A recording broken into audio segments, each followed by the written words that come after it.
En este domingo vamos a continuar el ciclo de conferencias que hemos iniciado acerca de este tema del dinero, los bancos, el interés y el porqué de tantas crisis financieras a lo largo de la historia que ya parecen sin fin y que van de alguna manera dominando nuestras vidas. Y vamos a reflexionar sobre esta afirmación de la Enciclopedia Británica en la 14ª edición. Dice que los bancos crean crédito. Es un error creer que el crédito de los bancos es generado en parte por los depósitos dentro de los bancos, del dinero que tienen. Un préstamo hecho por un banco es una adición clara a la cantidad de dinero en la comunidad. No sé si has reflexionado alguna vez sobre esto. Quizás en tu país exista, por ejemplo, el sistema de emitir cheques diferidos. Los cheques diferidos, por ejemplo, es un instrumento de crédito que en los países en que existe le permite emitir un cheque no con la fecha del día, sino con una fecha futura. Bueno, cada vez que tú emites un cheque diferido, estás creando dinero. De alguna manera estás comprando algo, usando algo, pagando algo con un dinero que no tienes necesariamente en ese momento, aunque quizás sí, en tu caso puedas tenerlo, pero en el caso de muchas personas emiten deuda a futuro. Y eso hacen los bancos. Y esto es muy interesante porque en la creación del crédito y en este proceso que iniciamos la semana anterior, explicando cómo funciona el sistema, está la raíz de todos los problemas que estamos experimentando y que venimos experimentando ya desde hace algunos siglos a partir de la creación del dinero y particularmente de la aparición de los bancos. Y vamos a ver en la semana que viene que todo ese gran proyecto de dominación mundial se perfecciona en 1913 cuando se crea la Reserva Federal en los Estados Unidos como el banco privado, por supuesto, más importante del mundo, donde allí sí está la verdadera riqueza de esas pocas familias de la humanidad, unas 400, que dominan absolutamente todo lo que está ocurriendo en tu vida, como en la mía, en tu país y en todos los países del mundo. Tenemos varios objetivos, vamos a repasarlos rápidamente. Primero, hablamos la semana pasada acerca de que conozcas ciertos conceptos básicos sobre el dinero, cómo nació, qué es el interés, que sepas, bueno, cómo son y operan verdaderamente los bancos. Hoy vamos a hablar acerca de esto, ya anticipamos la semana pasada cuál era el gran negocio de los bancos, pero vamos a hablar de que los bancos prestan 9 veces lo que reciben. Tenemos también como objetivos centrales del ciclo que entiendas por qué nunca se podrán pagar todas las deudas. Es absolutamente imposible que una sociedad, el conjunto de las familias, un gobierno, un municipio pueda pagar la totalidad de sus deudas. Que comprendas que el dinero es un instrumento de dominación y este es uno de mis objetivos principales que están vinculados al gran objetivo que tengo.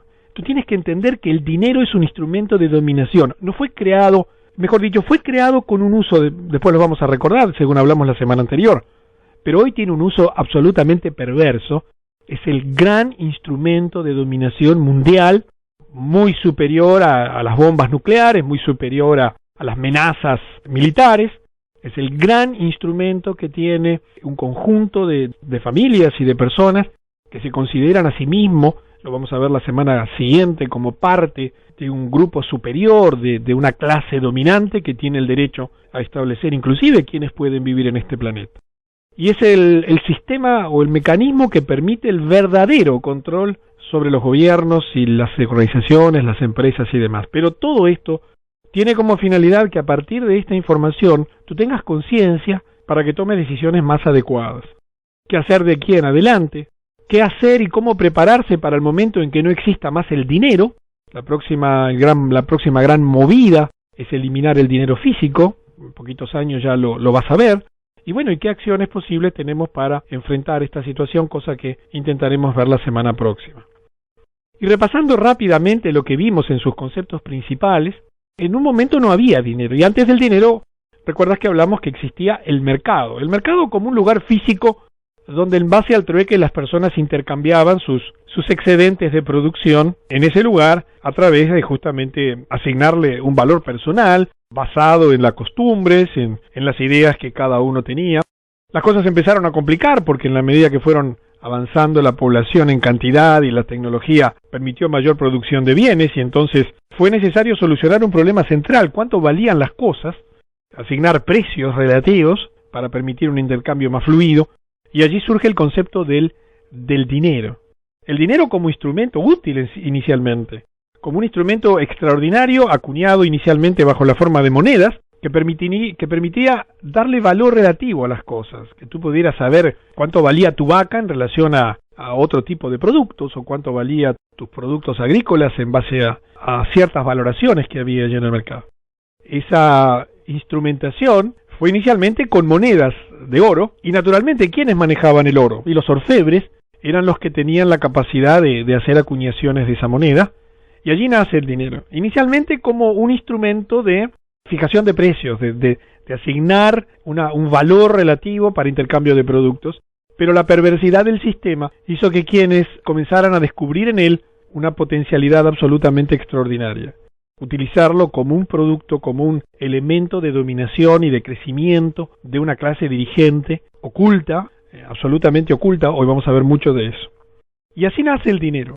En el cuento que estamos haciendo de cómo nació el dinero, a través de un personaje, un orfebre, que le hemos puesto como nombre Fabián, él fue capaz de proponer un sistema que consistía en acuñar 100 monedas, distribuirlas entre los integrantes de su comunidad en base a la capacidad de repago, de devolución que tenía. Se estableció un plazo de 1 año, al cabo del cual el servicio de pago de esas monedas, de acuñación de las monedas, de administración de todo ese dinero para la sociedad, se iba a transformar en el pago de un plus. Eran 5 monedas, un 5%, concepto al cual este hombre le denominó interés. Y así nace el interés. Y en ese momento se crea un problema, porque bueno, había que definir cómo repartirlas, entonces se decidió en base a la capacidad de repago de cada uno, estableciéndose que al fin del periodo inicial de 1 año, las personas debían devolver 100 monedas más 5 en el conjunto de la sociedad. Cada uno proporciona lo recibido. Pero claro, nadie advirtió salvo el orfebre, y allí estaba la trampa, el fraude de su negocio, el instrumento de dominación, que él solo había emitido 100 monedas. Las 5 monedas que se debían pagar de intereses no existían, simplemente no existían. Y en ese juego surgen entonces al fin de ese primer año ya los primeros problemas. Muchos no podían ya pagar sus obligaciones y entonces tuvieron que endeudarse. Allí aparecieron los vales, las hipotecas. Claro, algunos tenían más de la cantidad que necesitaban, porque fruto de sus negocios y de sus habilidades lo habrían logrado, pero otros se habían empobrecido porque, bueno, yo ponía el ejemplo, el caso de una familia que se hubiera fallecido, por ejemplo, el principal sostenedor de la familia, entonces esa familia naturalmente no hubiera podido recolectar la cantidad de monedas necesarias, pero en el conjunto era imposible pagar las 5 monedas. Y allí comenzó un sistema por el cual se comenzó a agravar el circuito por medio de instrumentos muy sofisticados.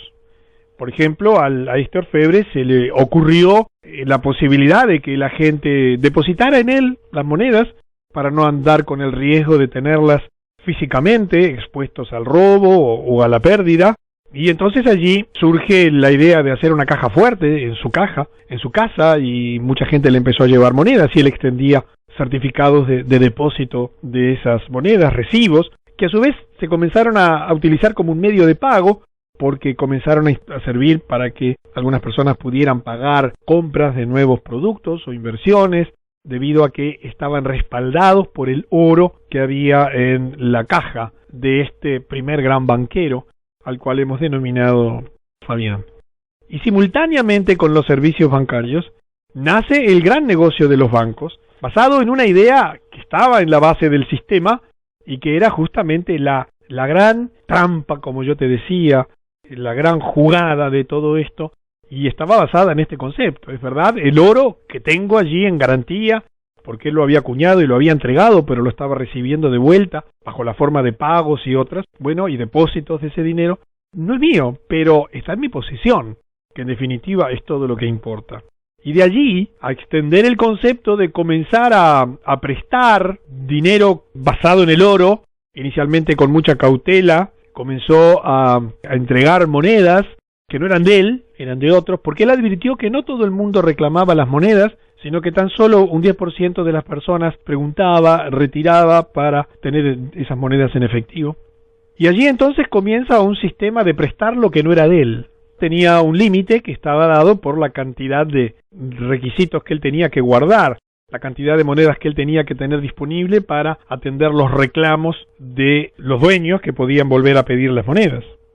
Y entonces comienza todo un sistema de prestar sobre el dinero que no era de él, y bueno, de esto también vamos a hablar.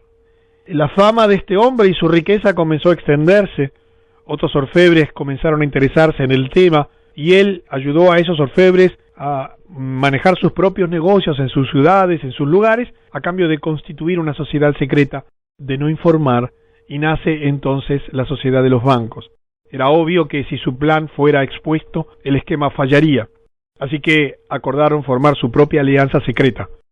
Yo no sé si ya te has dado cuenta, si tú estuviste el domingo pasado o si tuviste la oportunidad de escuchar la conferencia, por qué en la escuela y en el liceo de tu país y del mío y de todos los países del mundo no enseñan acerca del dinero.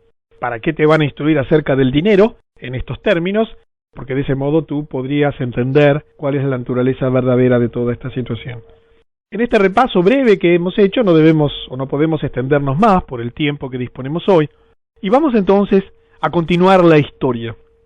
Estábamos en un momento en que, bueno, Fabián había comenzado a operar de ese modo, y cada uno de los orfebres, enseñados por él, habían comenzado a extender este sistema de prestar lo que no era de ellos. Y entonces nacen los cheques. Llegó a ser muy popular el sistema, y las notas con la instrucción de transferencia se les llamó cheques. Como Fabián tenía oro, entonces él podía aceptar o extender recibos como algo tan bueno como el oro en sí mismo, y muchos recibos fueron depositados para mantenerlos seguros de la misma manera que las monedas. Es interesante que hasta los propios recibos se depositaban en el banco. Cuando un comerciante deseaba pagar a otro comerciante mercaderías, fíjate que interesante, ni siquiera necesitaba tener el cheque, esa nota, aunque podía tenerlo consigo, porque él simplemente escribía una nota dirigida, una carta allí, dirigida a Fabián, en la que le mandaba transferir el dinero de su cuenta al del segundo comerciante.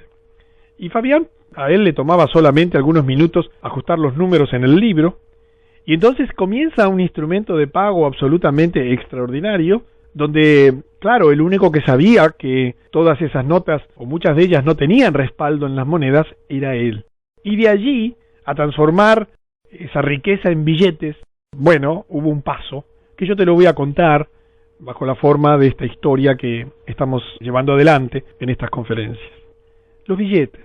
Tarde, una noche, los orfebres tuvieron otra reunión secreta, y Fabián les reveló un nuevo plan. Convocaron el día siguiente una reunión con todos los gobernadores, y la reunión tenía un propósito. Les dijo Fabián a los gobernadores que los recibos que nosotros emitimos han llegado a ser muy populares. Sin duda la mayoría de ustedes, los gobernadores, los están utilizando y los encuentran muy convenientes.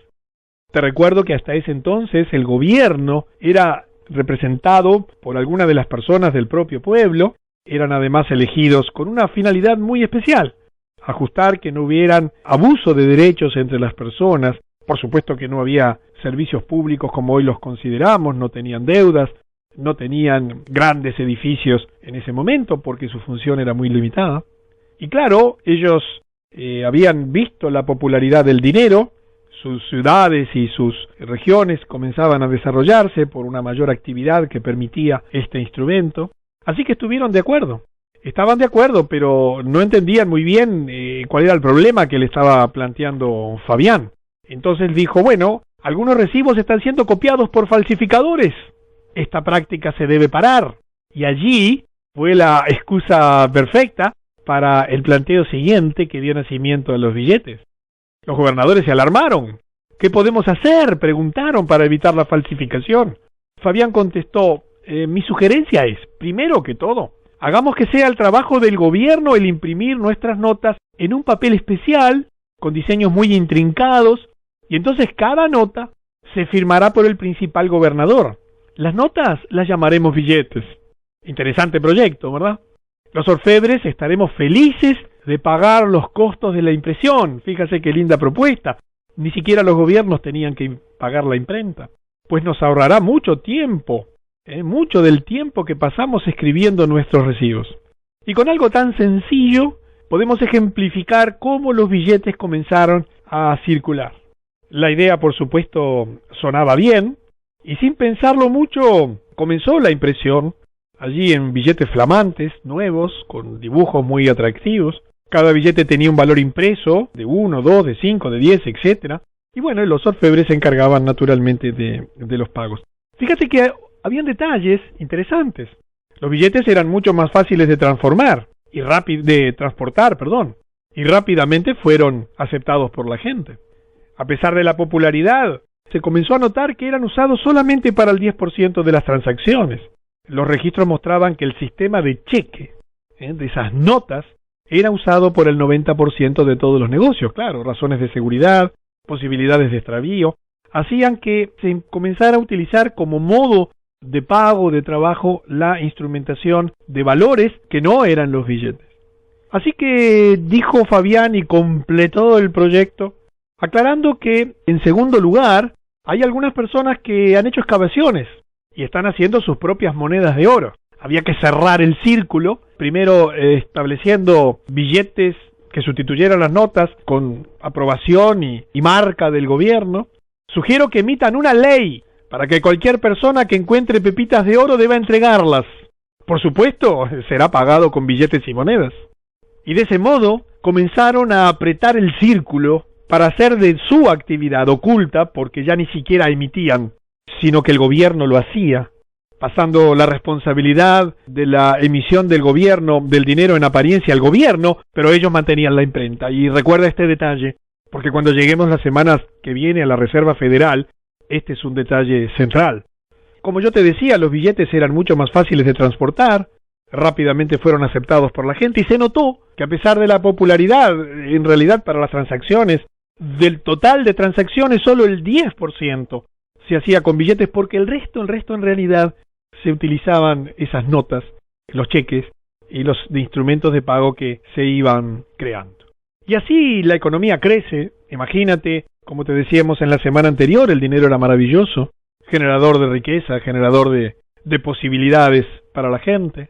Algunos comenzaron a tener excedentes de dinero o habían comenzado a ahorrar porque eran más hábiles que otros en el desarrollo de negocios o porque, decidían vender o por lo que fuera. Y comenzó una nueva etapa del plan, el comenzar a captar los depósitos de los ahorristas. Mira que aquí la perfección del sistema instrumentado fue llevándose con el tiempo. Esto llevó décadas, llevó siglos. Imagínate que es un proceso progresivo en el tiempo. Es necesario que cada etapa del plan sea instrumentada como consecuencia de una necesidad de la sociedad. Debe urdirse muy bien para que los ciudadanos no sospechasen. Era necesario manejar con mucha habilidad las sociedades secretas, mantenerse en las sombras, hacer aparecer como responsables de lo que ocurría, porque siempre estaban los gobernantes en el medio de las decisiones. Por lo tanto, esto fue un proceso que ha ido llevando siglos, y ya estamos en el final, ahora en este siglo XXI, en este proceso de dominación mundial, y vas a ver instrumentarse en los próximos 4 años cosas absolutamente asombrosas que ni siquiera puedes imaginar. Y aparece entonces esta clase, la de los ahorristas. Hasta ahora la gente le estaba pagando a Fabián por guardar su dinero, y para traer más dinero a la caja fuerte, Fabián se ofreció a pagar a los depositantes un 3% de interés sobre los depósitos. Imagínate la revolución en una sociedad donde nadie cobraba por tener dinero. Hasta ese momento, la gente en sus estructuras mentales, afectivas, en su cultura, ellos cobraban por producir lechugas, por producir una vaca, por dar un servicio real, pero no se asociaba. Nadie podía imaginar que también el valor que representaban esos bienes y esos servicios pudiese generar a su vez interés. Imagínate el atractivo que representó esta oferta fantástica de ser más ricos aún sin necesidad de trabajar, porque el dinero estaba allí disponible, ni siquiera lo necesitaban, podían trabajarlos con los cheques, así que comenzó a recibir Fabián mucho dinero, pagando un 3% de interés. La mayoría de la gente creía que él estaba prestando ese dinero a los deudores al 5% y su ganancia era el 2% de diferencia. Quizás es lo que tú creas cuando miras un banco allí en tu país y entras al banco. Generalmente en todos los países hay allí una cartelera, un tablón de anuncios donde se anuncian las tasas que el banco paga. Aquí en Uruguay es por ley, los bancos los deben informar a todos los visitantes y deben publicarlo inclusive. cuánto es que pagan por interés, a 30 días, a 60. Todo se fue sofisticando, en aquel momento inicial era un año. Y también los bancos deben publicar cuánto cobran, las tasas promedios. Y quizás tú creas que el banco cobra una diferencia y ese es su negocio, y que esa diferencia en el caso de Fabián, como creían también sus conciudadanos, era un 2%. Además, la gente no le preguntó mucho, ya que obtener el 3% era mucho mejor que estar pagando para depositar el dinero en lugar seguro. Pero detrás de esto había mucho más. Obviamente que Fabián, con su avaricia ya desarrollada a lo largo de los años y de las décadas y de los siglos, no iba a limitarse a esto. Porque el banco en realidad presta 9 veces lo que recibe. Sí, 9 veces.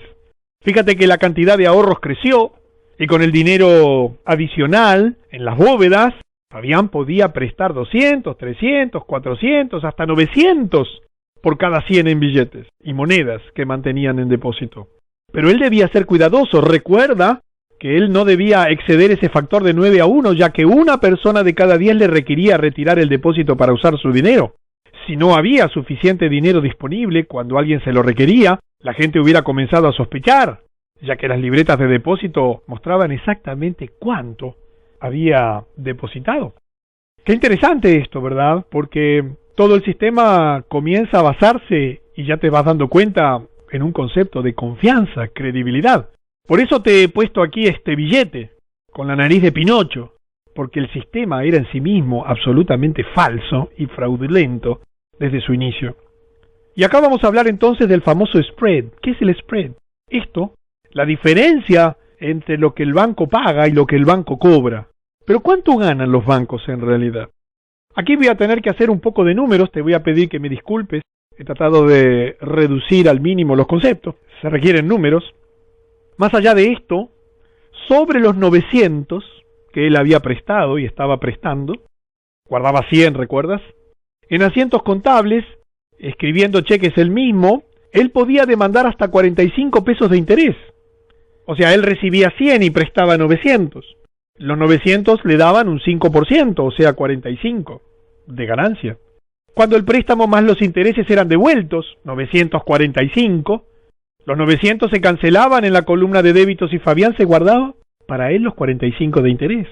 Por lo tanto, él estaba más que contento de pagar $3 o 3 pesos, o llámalo como quieras, de interés sobre los 100 depositados originalmente, los cuales nunca habían salido de la bóveda. Te repito, él pagaba el 3% de 100, pero cobraba el 5%, no de 100, eso era lo que la gente creía. Él cobraba el 5% de 900.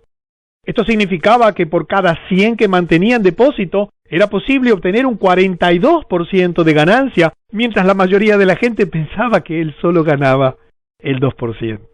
Los otros orfebres estaban haciendo la misma cosa, creaban dinero de la nada, solo con su firma en un cheque, y encima le cargaban el interés. Imagínate el mundo de oportunidades que comienza a crearse para esta gente y la riqueza acumulada. Es cierto, ellos no estaban haciendo billetes. Recuerda que el gobierno imprimía los billetes y se los entregaba a los orfebres para distribuir. En ese momento, todavía en ese momento de la historia, y aquí quizás debo hacer una precisión, en ese momento, la impresión del billete lo hacía el gobierno. Ellos pagaban los gastos de emisión y así adquirían el derecho de su distribución, porque respaldaban las monedas. Se los entregaba a los orfebres para distribuir. El único gasto de Fabián era el pequeño costo de impresión. Sin embargo, ellos estaban creando dinero sobre el crédito, que salía de la nada y le cargaban intereses encima. ¿Entiendes que se creaba, como se sigue creando hoy, dinero, no riqueza, dinero, de la nada? Basta imprimirlo para ya crearlo. Y luego, mediante este sistema perverso de prestar 9 meses lo que se recibe, y aquí aparecen los encajes de los bancos, la legislación se fue sofisticando. La mayoría de la gente creía que la provisión de dinero era una operación del gobierno. También creían que Fabián estaba prestando el dinero que alguien más le había depositado. Nadie soñaba que Fabián estaba prestando lo que no tenía. Pero había algo extraño que a algunas personas les hizo comenzar a pensar. Ningún depósito decrecía cuando Fabián entregaba un préstamo. Si todos hubieran tratado de retirar sus depósitos al mismo tiempo, obviamente que el fraude hubiera sido descubierto. No había problema si alguien pedía un préstamo en monedas o billetes. Fabián simplemente le explicaba al gobierno que el incremento de la población y bla bla bla requería más billetes y los obtenía a cambio del pequeño costo de impresión. Recuerda la autoridad, el poder que esta gente comenzaba a acumular, su prestigio, su riqueza, y allí llegamos a un punto clave en la historia de este proyecto. Hay que ocultar el fraude. Y así nace la economía financiera y la credibilidad. ¿Te suena esta palabra en los tiempos modernos? ¿Te suena que el sistema hoy, todo el mundo dice que lo que le falta es credibilidad? Claro, este sistema que es falso necesita credibilidad. ¿Qué necesita? Que la gente crea, pero para ello hay que ocultar el fraude. Y además la perversión hizo precisar el sistema creando la economía financiera. El fraude, comencemos por él. Un día un hombre que solía pensar mucho fue a ver a Fabián. Esta carga del interés está mal, le dijo. No puede ser, porque por cada 100 que usted presta, está pidiendo 105 en devolución. Pero los 5 extras no pueden ser pagados, nunca, ya que no existen. Imagínate si en aquel momento alguien se daba cuenta, imagínate hoy con la internet de por medio, donde ya fraudes y lo oculto ha salido a luz. Por eso las sociedades secretas están saliendo a luz. Por eso la cultura global, la globalización, es una amenaza, pero también es una oportunidad. Debes aprender a utilizarla. Y entonces, este hombre continuó y dijo, seguramente usted debería emitir 105. Esto es 100 para mí y 5 para que gaste usted. De esta manera habría 105 en circulación y la deuda puede ser pagada. ¿Entiendes la profundidad de este concepto? Quizás los números no sean tu fuerte, pero originalmente recuerda que se había emitido 100 y se cobraba 105. Eso condenaba a la sociedad en su conjunto que recibía los 100 a que nunca, bajo ninguna circunstancia, por definición, pudieran pagar algún día todas las deudas. La solución hubiera sido simple. Bastaba con que se hubieran emitido 105, que el interés fuera un valor real. Él decía, por ejemplo, muchos granjeros producen comida, muchos industriales producen bienes y así hacen todos los demás, pero usted solo produce dinero. Suponga que existimos solo 2 empresarios en todo el país y que nosotros empleamos al resto de la población, y aquí viene un cálculo matemático un poco complejo que prefiero dejártelo. Lo vas a encontrar en el ebook cuando lo recibas para que lo puedas razonar con detalle. Fabián escuchó en silencio. Tenía que haber una explicación, y aquí mira la brillantez de su planteo.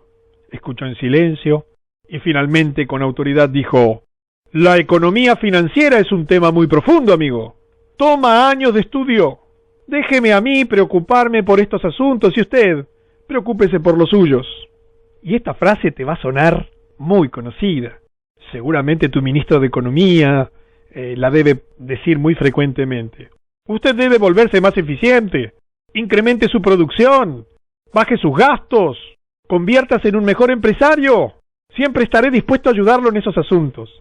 ¿Te suena familiar? Interesante, ¿verdad?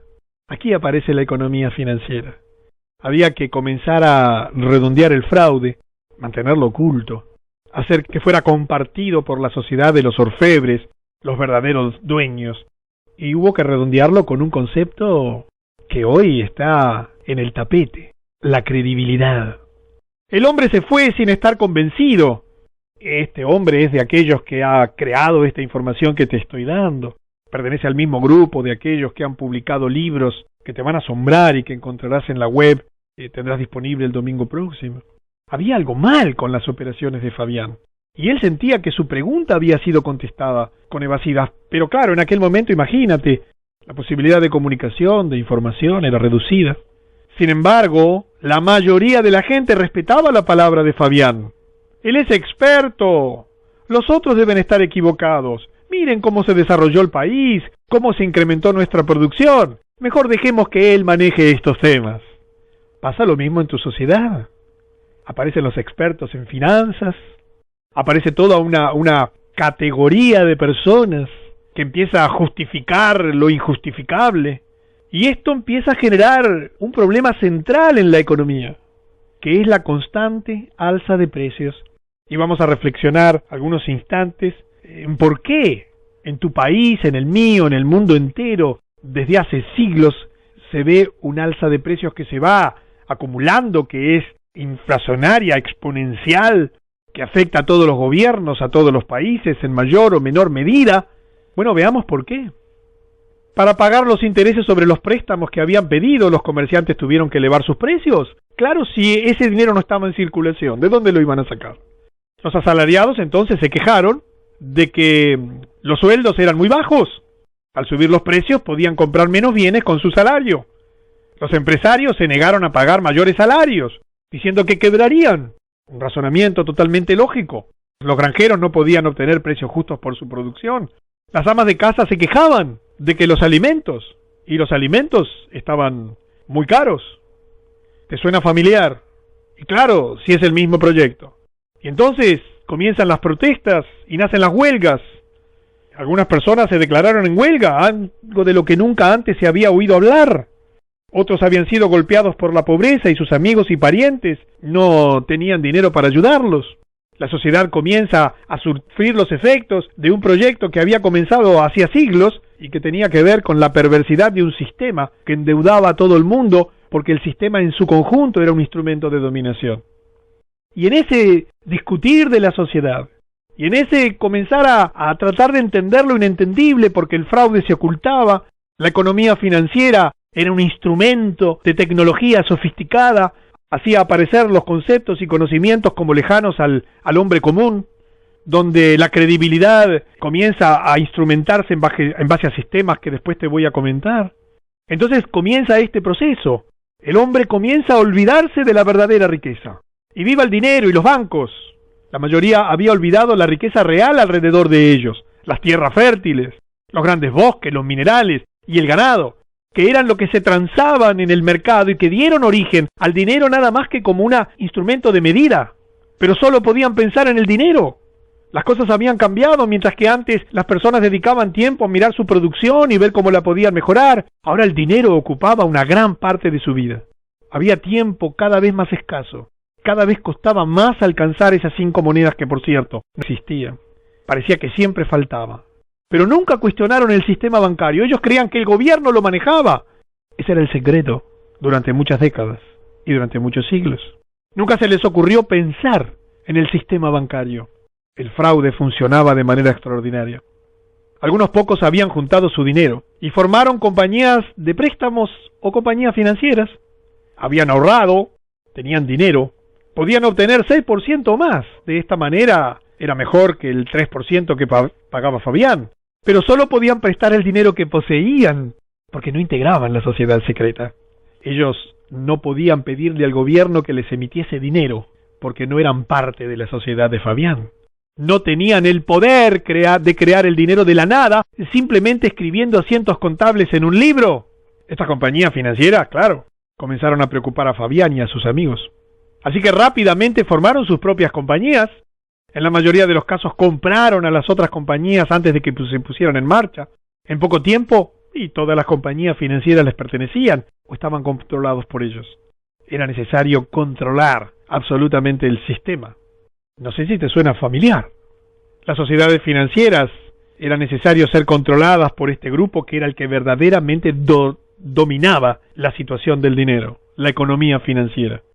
Y comienzan a aparecer reclamos sociales. Pero aún en ese proceso nadie reclama a los bancos. La situación económica empeoraba y empeoraba porque el sistema era pensado así, para que los gobiernos no pudiesen pagar, las ciudades no pudiesen pagar, la sociedad en su conjunto, porque se estaba prestando lo que no existía. Los asalariados estaban seguros de que los patrones estaban teniendo mucha ganancia. Los patrones decían que los trabajadores eran muy vagos y no estaban haciendo honestamente su día de trabajo. Y todos culpaban a todos los otros. Los gobernantes no pudieron encontrar una respuesta y además el problema inmediato parecía ser combatir la creciente pobreza que había comenzado a extenderse y entonces fue necesario crear instrumentos de beneficencia, fondos de beneficencia. El gobierno emprendió entonces esquemas de beneficencia, se hicieron leyes forzando a la gente a contribuir a ellos. Esto hizo enojar a mucha gente. Creían en la vieja idea de ayudar al vecino voluntariamente. ¿Entiendes que hubo que en determinado momento quebrar paradigmas, vencer voluntades, claudicar en los conceptos? Ahora vamos a ver los instrumentos. Estas leyes no son más que un robo legalizado. Sacarle algo a alguna persona contra su voluntad más allá del propósito para el cual se usará, no es diferente de robar. Pero claro, esto era una minoría de la sociedad, la mayor parte de la sociedad estaba desesperado por ayuda. Y así aparecen los seguros de desempleo, los seguros de salud y todo lo que se te ocurra pensar. Pero claro, esto comenzó a hacer crecer los costos y el tamaño de los gobiernos, que originalmente estaban pensados para administrar discusiones, que no hubiera abuso de derechos entre unos y otros. Pero el gobierno comienza a crecer, a tener que absorber actividades que algunas de las personas no podían ya seguir cumpliendo en la sociedad debido a cómo se estaba complicando la sociedad. Cada hombre se sentía indefenso y temía ir a la cárcel si no pagaba esos fondos de beneficencia, porque eran leyes forzadas. Estos esquemas de beneficencia dieron algún alivio en principio, pero al tiempo, como el problema persistía, porque la base era un sistema absolutamente fraudulento, el problema de la pobreza se agravó nuevamente y más dinero era necesario para la beneficencia, porque se seguía prestando lo que no existía y creando una riqueza absolutamente falsa. El costo de los esquemas de beneficencia se elevó más y por supuesto, el tamaño del gobierno creció. Y creció a un punto en el que ya comenzaron a endeudarse. La mayoría de los gobernantes eran hombres sinceros, conocidos por la gente, con ciudadanos, amigos, tratando de hacer lo mejor posible. A ellos no les gustaba pedir más dinero de su pueblo, aumentar impuestos. Y finalmente no tuvieron otra opción que pedir prestado a Fabián y sus amigos, porque la opción era seguir aumentando los impuestos para financiar los costos de servicios que ya no se podía absorber por los privados. ¿Y qué iba a hacer? No tenían idea de cómo iban a hacer para devolverlo. Si estaban pidiendo algo solamente para pagar gastos sin producir ingresos genuinos a través de impuestos que ya eran insuficientes. Y ahí tienes una foto de un letrero luminoso en Estados Unidos, donde se va actualizando segundo a segundo y la cifra colosal de la deuda actual ha transformado a ese país en un país absolutamente quebrado, incapaz de pagar y que sobrevive en base a este proyecto de dominación, porque la Reserva Federal es parte de esa sociedad de bancos que crea dinero todos los días en forma absolutamente fraudulenta. La situación empeoraba. Los padres ya no podían pagar los maestros para sus hijos, no podían pagar doctores y las empresas de transporte también estaban quebrando. Entonces el gobierno comienza a absorber servicios y nacen los servicios públicos y los empleos públicos. Uno por uno los gobiernos fueron forzados a tomar estos servicios por su cuenta. Maestros, doctores y muchos otros se convirtieron en servidores públicos. No tenían trabajo y tenían que buscar una actividad. Muy pocos estaban satisfechos de su trabajo en el Estado. Recibían un salario razonable, pero perdieron su identidad. Se apartaron de la realidad. Se convirtieron en pequeños engranajes de una maquinaria gigantesca. No había espacio para la iniciativa personal, muy poco reconocimiento para el esfuerzo. Sus ingresos eran fijos y solo se ascendía cuando un superior se retiraba o moría. Y te he puesto aquí esta imagen de la escuela pública a propósito, porque esto rompe tus paradigmas, te golpea en tu cultura, choca en tu mente, rebota en tu corazón, porque amas la escuela pública. Pero no siempre la hubo, ¿entiendes? No surgió la escuela pública por un proyecto necesario para educar mejor. Y allí tenemos escuelas públicas en todos los países, muy desfinanciadas y de baja calidad, compitiendo con recursos escasos, con escuelas privadas a los que no accede la mayoría. Quiero que entiendas que esto ocurrió y ocurre y sigue ocurriendo como parte de un proyecto sistemático que a lo largo de los siglos se ha ido desenvolviendo. Desesperados, los gobernantes decidieron pedir el consejo de Fabián. Lo consideraban muy sabio y parecía saber cómo resolver asuntos de dinero. Claro que él lo sabía. Fabián los escuchó explicar todos sus problemas y finalmente respondió: mucha gente no puede resolver sus problemas por sí mismos. Ellos necesitan a alguien que lo haga por ellos. Seguramente ustedes estarán de acuerdo que la mayoría de la gente tiene el derecho a ser feliz y a ser provista con lo básico para vivir. Uno de nuestros grandes dichos es: todos los hombres son iguales, ¿no es cierto? Y me quiero, antes de despedir y de ir a los conceptos de la próxima conferencia donde vamos a terminar con este desarrollo, hacerte esta reflexión. ¿Qué financian los bancos? Debía ser el dinero de la gente para atender las necesidades de la gente. Decía este señor Denison Miller durante una entrevista en 1921, cuando le preguntaron a él si a través del Banco de la Commonwealth había financiado a Australia durante la Primera Guerra Mundial por 700 millones. Él contestó, ¿así fue? Y habría podido financiar al país por una suma similar y haber hecho que la guerra continúe. Preguntado si esa cantidad estaba disponible para los propósitos productivos en esta época de paz, él contestó, sí, claro. ¿Sabías esto? ¿Cómo es posible que personas que detentan tanta responsabilidad, que manejan los dineros del mundo, que tienen en sus manos el destino de tantos millones y millones de personas, hagan estas cosas con esta perversidad? Todos los institutos hoy que manejan alimentos, que manejan refugiados, que manejan personas en condiciones de hambruna, declaran que con pequeñísimos porcentajes de los que hoy se está destinando a financiar guerras o a financiar empresas quebradas o bancos para mantener y perfeccionar el sistema de dominación, solucionarían todos los problemas del hambre y la pobreza en el mundo. ¿Por qué no lo hacen? Es una pregunta que debes considerarte. La semana que viene vamos a empezar a hablar de los instrumentos finales de dominación. Y aparece la justicia tributaria, los impuestos a la renta. Son los controles de salarios, de precios y otros. Aparecen los partidos políticos porque, claro, había que seguir teniendo instrumentos para controlar a la gente.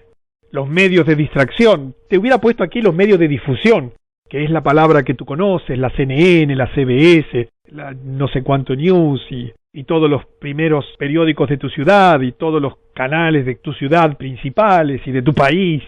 Pero el gran instrumento de dominio, lo que les permitió terminar de perfeccionar el sistema, es la Reserva Central de Dinero, la Federal Reserve, creada en 1913. Sobre esto vamos a hablar la semana próxima.